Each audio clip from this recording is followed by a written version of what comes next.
Thank you for joining us on the Winning at Selling podcast. I'm Bill Hellkamp of Reach Development Systems, and with me is Professor Scott Plum of the Minnesota Sales Institute. Timing is everything. This saying also applies to sales training. Often leadership gets excited about increasing sales quickly, but not developing the areas that support the sales process, messaging, marketing, and the overall effectiveness. What frustrates salespeople, prolongs results, interrupts the customer journey, all at the expense of lost opportunities which cannot be calculated. Interested in creating a foundation of maximizing your sales activities? Stay tuned as Bill and I explore, are you ready for sales training on episode 577 of the Winning at Selling podcast.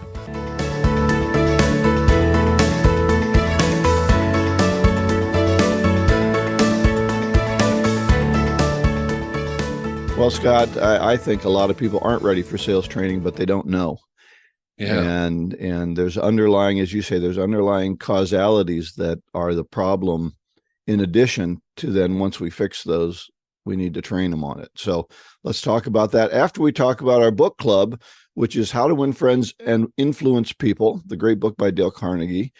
We are starting part 4, chapters 1, 2, and 3. And part 4, is called Be a Leader, How to Change People Without Giving Offense or Arousing Resentment. I think a lot of people in this world could learn how to not give offense or arouse resentment when I watch things on YouTube. So Yeah, so true. So I think this is great for salespeople, sales professionals. That's what we do, right? We try to help people change their mind, the way they do things. If you have kids, it's a great thing to learn from, especially if you have teenagers. This whole section is going to be really helpful on how to deal with people. Yeah. I think like we've said before, if you don't challenge them, you don't change them. But it's so easy to get offended these days. So there's some great tips in this. I found the 3 chapters to be very interesting and very relevant in today's marketplace. So chapter 1 is called If You Must Find Fault, This is the Way to Begin. And what I was thought about as I was listening to this or reading this is how Ken Blanchard in the 1 Minute Manager, he wrote a whole book based on this principle. And that is to begin with praise and honest appreciation. Remember, he did the management sandwich, begin with praise, then correct the fault, and then come back with more praise. Well, that's what Dale Carnegie thought about. It's about 60 years before Ken Blanchard thought about it. There's nothing new under the sun, I don't think. Right. Anyway, I think the key to this, when you're going to give honest praise, I think that's the key, right? It's honest appreciation. You're not shining someone on. You're not trying to buffalo them. What's a term they use now? Gaslighting. Right. That's the new term we talk about. Be honest with people. Let them know what you admire about them, and then let them talk about the fault that they have after you've built that relationship a little bit. Yeah, sometimes it's called the Mary Kay sandwich. I think she practiced this when she was talking, Mary Kay Ash. And it's so easy for us to be critical. And I love a Jordan Peterson quote that says, why take hope away from somebody when that's all they have? And when you do recognize some of the greatness that they have and also point out the areas that they can improve, in the right context, the right tone, they should be appreciative of that. I mean, feedback is a gift, but we need to be ready for it at the same time. Well, don't we wonder that when someone criticizes us, don't we say to ourselves kind of in the back of our mind, well, what about all the good things I do? Yeah. Right? Do you only notice the bad things? I always think about it, at a concert or at church or something, when someone hits the wrong note, we notice it, right? Because we notice things that are out of place. And when somebody does something wrong, we tend to notice it because it's wrong. It's out of place. It's disruptive. And so then we want to jump on that and say, oh, Scott, you hit the wrong note, or you play. Hey, I know I played it wrong. You're not telling me anything I don't know by pointing it out to me. Give me something I can do with it. It's like, hey, I hit 1,000 right notes and you can only talk about the one wrong one that I did. And those are the things that go through people's minds as they're being challenged to do something better. Yeah. So true. I liked in this also, he told the story about the trainer who he was helping a woman learn how to, or she was helping a woman learn how to count her cash drawer. And he was really slow at it, but she did everything else right. And the head teller said, fire her. She can't count her cash drawer out. after about 2 days, right? And we're living in a different world now. We don't fire people quite so quickly, but we can't work well if we're scared.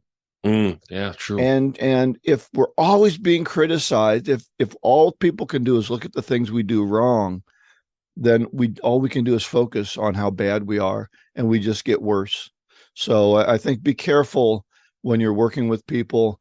The honest appreciation, the praise that we give them helps kind of oil the wheels of criticism a little bit. Chapter 2 is called How to Criticize and Not Be Hated for It. And so that is kind of the same thing. We're working on this criticism issue. I think one thought that came to mind: don't shove your ideas down people's throats. Don't say, this is the way, this is the only way, you ought to do it this way, my way is the right way. And I think that's what people don't recognize. If you're going to hire intelligent people, if you're going to work with smart people, good people, capable people, is your way isn't the only way. Explore a little bit, see if people have maybe a better way than the way we've always done it. And once we're ready to criticize them all the time, all we do is kill new ideas. Yeah, I totally agree. My saying is, I don't have to be right. I just want to do what's best. And when I get into conversations about change, and you mentioned it in the last chapter about people being scared, sometimes people are fearful of change, and they get scared of being challenged or having to do things differently because they gravitate towards complacency. That complacency creates safety, and we stay within our comfort zone. But we need to be able to go out and to be able to look at doing things differently, and to not feel like we're going to screw up all the time. But when we do screw up, learn from it and apply a better behavior or action that's going to give us a better result at the same time. Yeah. And leadership sometimes is the worst at it. Well, this is the way I started doing it back in, 22, and that's the way it's always going to be. Right. And the world changes, and systems change around us. And if we're not open to those new ways, we're going to get left in the dust. So call attention to the principle they use here. Call attention to people's mistakes indirectly. And I like the story about the National Guard people came in on the weekends, and they were expected to have their hair cut. And they didn't really like it because, listen, I only do this on the weekends, and this isn't my full-time gig. Why do I have to, have this military haircut? And the leader said, look, you guys need to look a little better. I'm going to go get my haircut first. And he led by example rather than saying, you guys do this now, because all we do is create resentment, isn't it? We create resentment when we tell people what to do. I know my personality is, if somebody tells me to do something, I can't do it right away. I got to do it later, because once you've told me to do it, I'm like I'm at your beck and call, and I just can't stand to do that. That's why I quit having jobs and started having my own business. Now the customers tell me what to do, but that's okay. But we just got to be a little bit kinder to people and lead by example, and lead by an indirect method rather than just telling everybody what to do. Yeah, I have a challenge with this, with coaching with salespeople. Is sometimes I tell them what to do instead of listen to more about why are you doing it that way. And sometimes I get into conversations, and I feel like if I've got information that can make their life easier, I contribute it. But I'm never, ever asked to contribute it. So I give a lot of unsolicited advice, and it's not always well received. And sometimes this is in my personal life with my family too. I mean, I kind of tell my family what I think, and sometimes they don't want to hear that either. Yeah, I think that's correct. We all always have to watch that unsolicited advice is not often welcome. Now, it depends on the role we're in. Comparing family to work, it's a little different there. But the longer we can listen and ask more questions, whether we're consulting or whether we're selling, I think we're going to do better. We're going to find out more and help people make better decisions, and then guide them indirectly. And that's the next one. Chapter 3 is called Talk About Your Own Mistakes First. And the principle is talk about your own mistakes before criticizing the other person, as a way to say, look, I'm not telling you this because I'm perfect. I'm telling you this because I've made these mistakes myself, and you can learn from my mistakes. And it makes you a little bit more human. A great story in this. Count von Bülow was an advisor to Kaiser Wilhelm. He was the count, or he was the Kaiser in World War II, or World War I, excuse me, of Germany.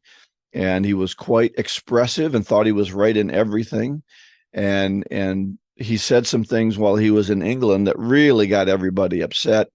And Klaus von Bülow, Count von Bülow, said, "Oh, I would never say such a thing."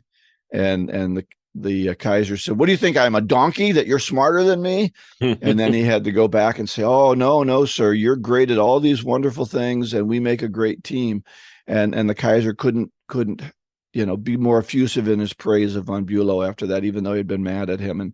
And so the point that we make is, if we talk about our own mistakes a little bit, it makes things easier for people to take. And again, we're talking about either criticizing or helping people see that there could be a better way to do things. Right. I love this chapter because it points out that in presenting this principle, you can talk about people comparing you to themselves, and there's a gap sometimes, but you may be good at it, but it's only because you practice it and you have more years on it, and you might have 20 years or 30 years on somebody that you think they're going to live up to the same standards and experience that you have, and that's just simply not true. But look at them as to where you were at that time in their life and their results and their behaviors. And you might even see that they're doing a better job than you did at that same age. So, I mean, I really like this chapter a lot. Out of the three, this one really meant the most to me. Yeah, I think people are already, when they make comparisons, we tend to compare our worst work to someone else's best work. Yeah, so true. Right. And so we feel lacking. And then when a manager or a leader points that out, that we made a mistake, we think even more that we're incompetent. And the more we feel incompetent, the more incompetent actions we take, because we're, as we talked about earlier, we're scared, or we're lacking in the ability, or in some cases, we just don't know how to do something. And like you said, our 20 years of experience, that's a lot of experience. That is, man. Right? That's a lot of mistakes we've gone through and we've made. So always talk about your own mistakes before criticizing the other person. And unless your head is in the sand, you should be able to find a couple examples of mistakes that you've made in the past. Yeah. But yeah, that law of comparison is so accurate and so true today, but very, very good point. So principle 3 is talk about your own mistakes before criticizing the other person. Next week, we won't have a book club because we'll have a guest, but the week after that, we'll still be in part 4, and we'll do chapters 4, 5, and 6. We're coming to the end of this book. So yeah. So what's our next book, Scott? What do you think about doing Spin Selling by Neil Rackham? Well, it's time to get back into a sales book, and I think that's a great one. I don't think it's lost its place, but we'll find out if it's still valid in today's business world. Yeah, I'm looking forward to digging into that one. Our topic today is, are you ready for sales training? And lately I've been invited into companies to develop their salespeople, and it's like I've been asked to fix them, but nothing else is included in this change management movement. Bill, have you ever been in that situation? I think we're in that situation more than we realize. As I've gotten longer in the tooth and I've had more experiences, I'm starting to move in the direction that you're talking about here, Scott. And that is to make sure that people have some of their ducks in a row before we do the sales training, so we know what we're training on, because a lot of the problems that we deal with are underlying. I know a client that I recently dealt with, one of their underlying problems is they don't think the salespeople are valuable. Oh, yeah. And so they keep making them do deliveries.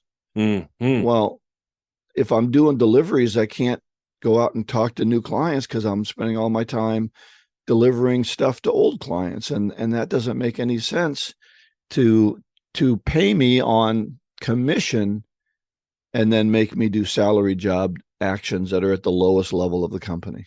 Right. God, I remember when I was young working in a restaurant, it seems like half my shift, I was a prep cook getting ready for the next shift. Of course, I was making $3.30 an hour, and the management team didn't think that was so bad because most of my money was made on tips. But if I'm prepping butterball trays, I'm not getting any tips doing butterball trays. Right. I'm not waiting on someone.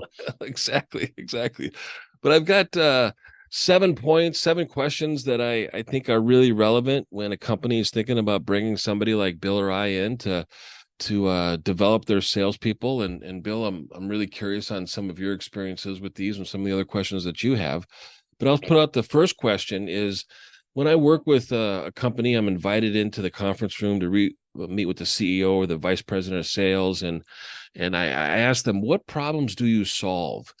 And often I hear about the solution which prospects cannot envision. They can only understand the problem the solution sticks to.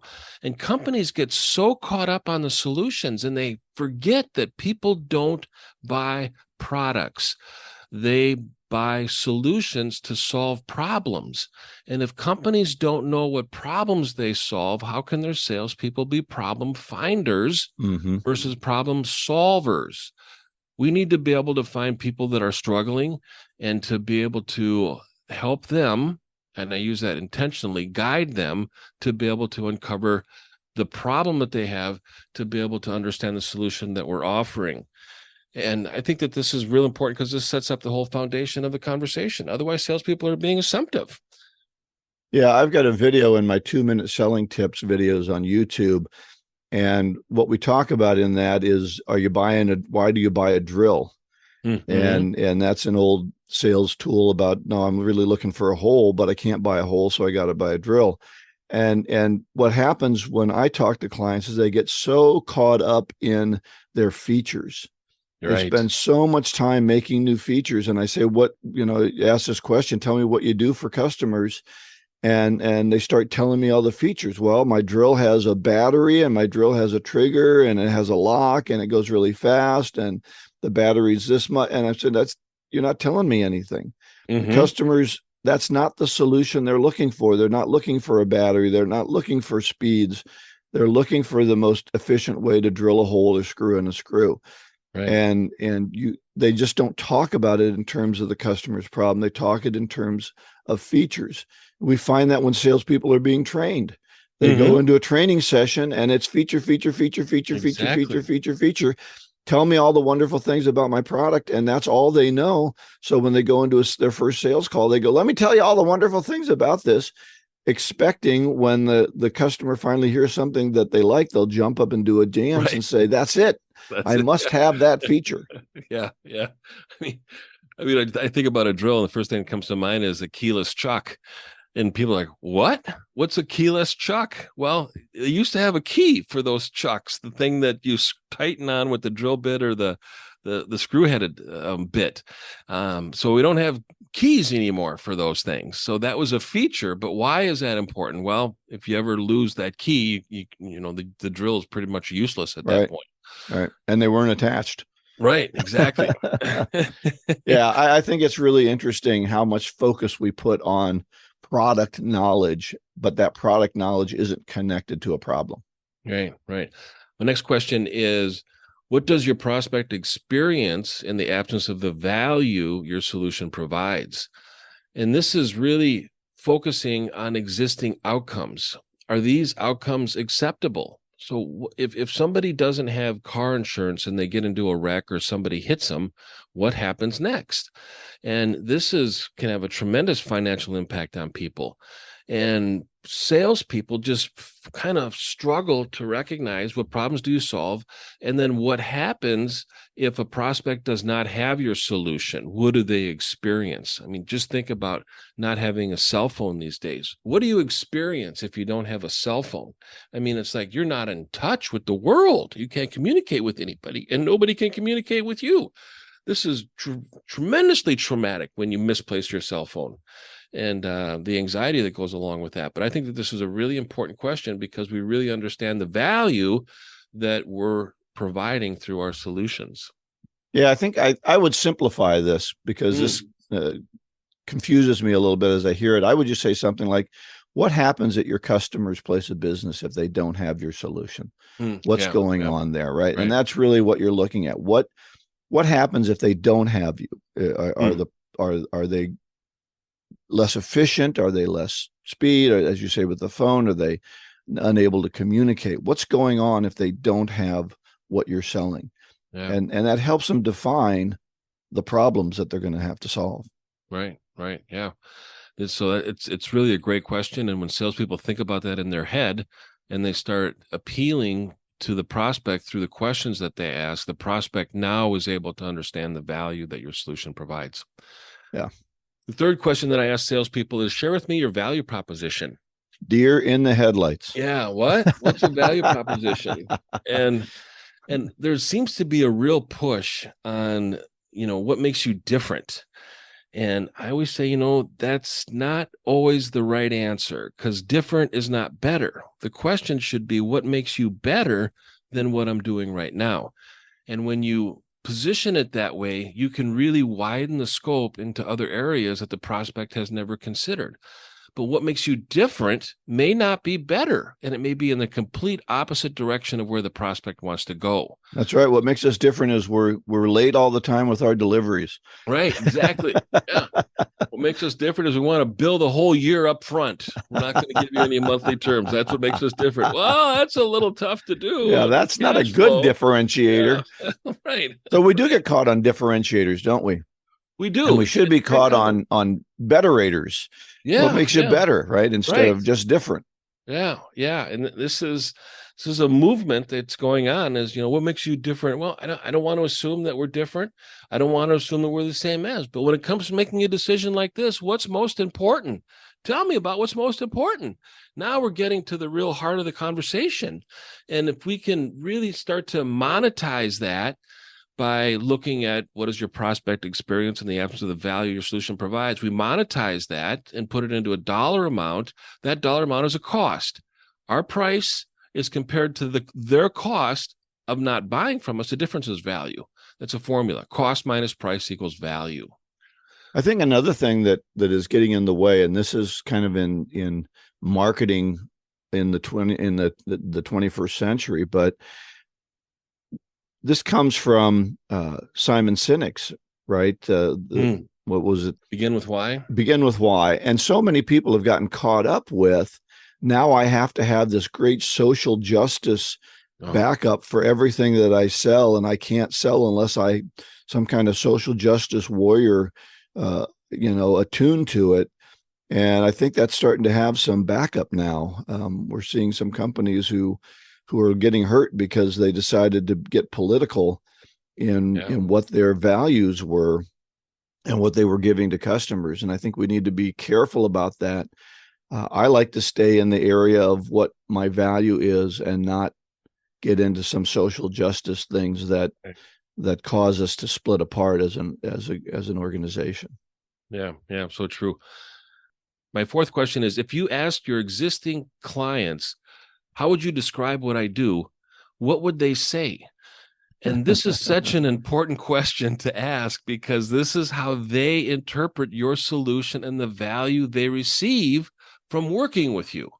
And this is how they perceive value. Value perception is what they're buying. It's not what you think they're buying. People buy for their reasons, not yours.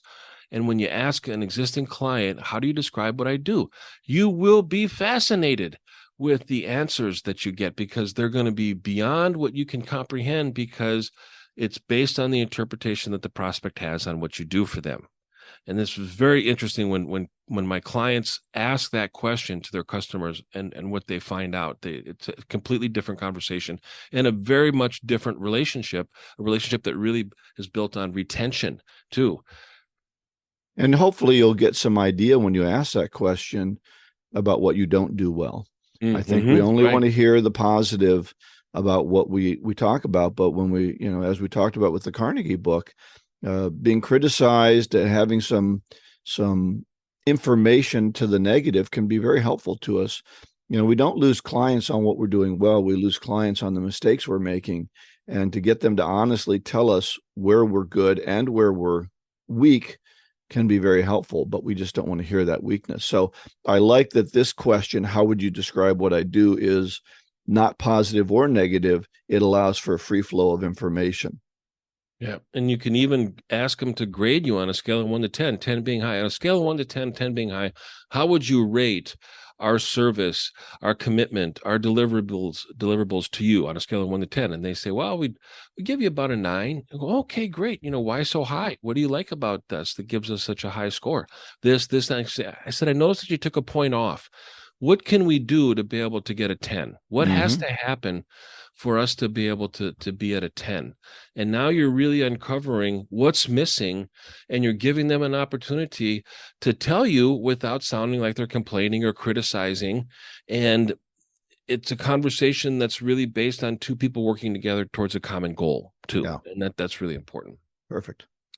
My next question is, what are you measuring each week? And this is more focused on the behavior. So I'm asking a management team, a sales management or a CEO, what are you measuring every single week when it comes to your salespeople? And here's the question that I get the most. Well, why does it have to be a week? I said, because it's the quickest amount of ways to be able to improve your sales process. If you go monthly, you only have 12 deadlines. And sometimes it could take 3 or 4 or 5 attempts in order to correct something if you're measuring it monthly. Well, if you do that within a week, you're just over a month on getting it done. And I worked with one company that said, hey, man, if my salespeople make their annual goal, I don't care if they play golf 5 days a week. And it's like, wait a minute, you're going until the end of the year to determine if they make their goal or not? And then what happens if they don't make it? You can't go back and redo February. Go, February didn't turn out really well. Let me redo February. No, you can't do that. So you can't even make up summer. You can't even make it up in September what you screwed around all summer doing. So it's every week. What are you measuring? Yeah. Make a list of everything you're measuring within a week. I think we live in weekly bundles. Hopefully we live in daily bundles as well in hitting our goals. But if you don't want to be on top of people every day, but looking at every week what their performance is, having a discussion with them, helping guide them, that's a great period in which to look at. If you're only talking to your salespeople once a month, you're in trouble. Ooh, man, that's just too many things can go wrong within a month or a quarter. So it has to be every single week. My next question is very similar to this, is how is a salesperson's performance being measured? This is more focused on results. And we need to be able to support a salesperson to be able to win. And I learned this from Scott Welly. I think when we had him on the show, one of the things that he said is that salespeople want to feel like they're winning all the time. How can you make a salesperson feel like they're winning every single time? And that's based on how their performance is being measured. Mm-hmm.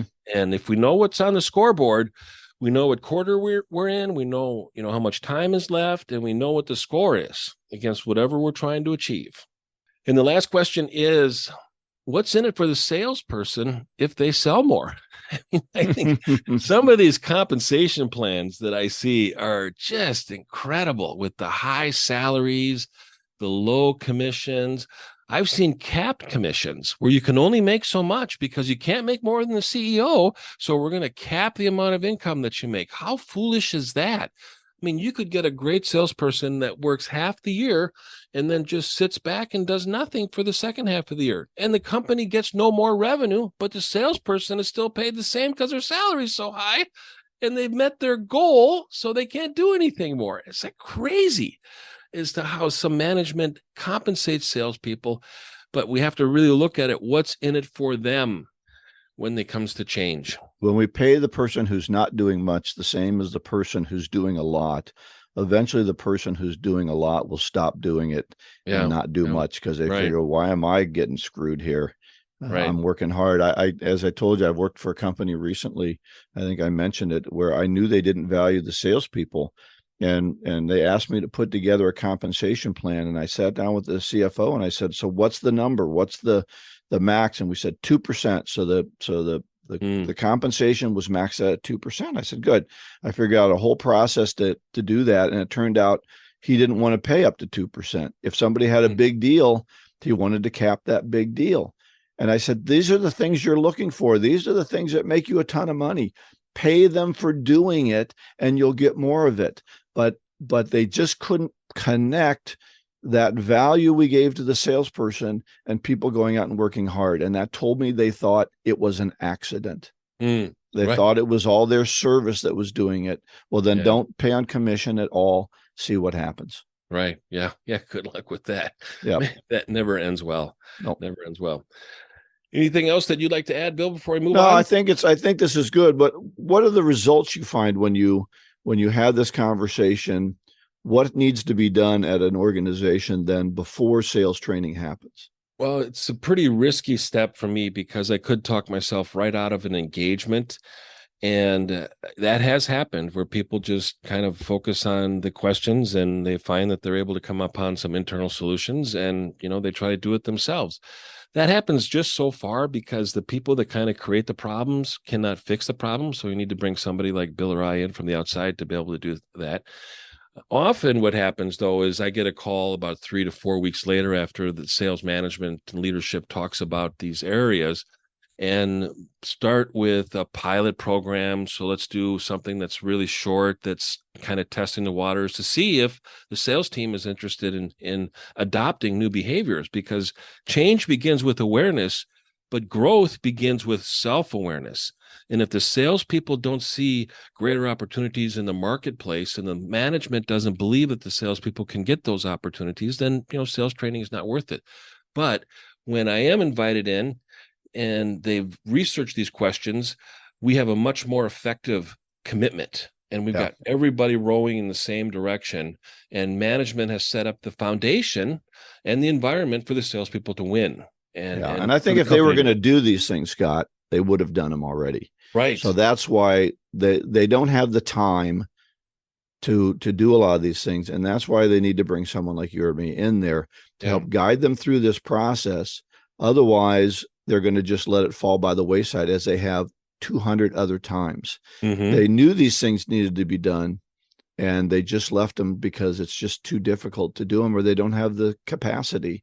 Right. So you need somebody with the ideas and the capacity to help them do it. Yeah. All right. Super.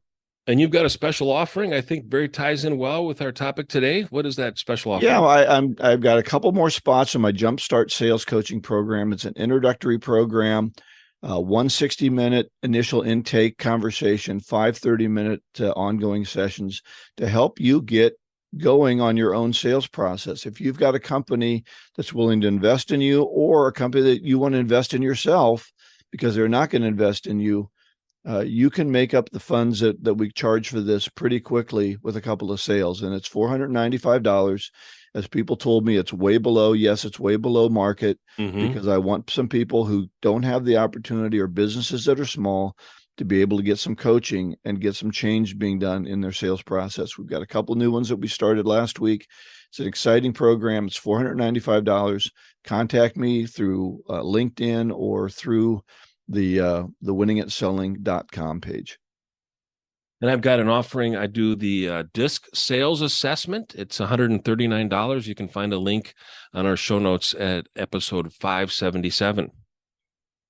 So our golden nugget as we finish up today is one of my favorites from Lou Holtz and a number of other people. I think Larry King said something similar. I never learned anything talking. Right. Yeah. That's a great And when reminder. we talk, we're just saying what we already know. Listening is when we get new things, new ideas. Yeah. Yeah. Yeah. I always think, when you deal with adversity, we always have to address it with curiosity. And this is one thing that, reminds us of that, is what, never learn anything by talking. Yep. All right. Super. So winningatselling.com, episode 577.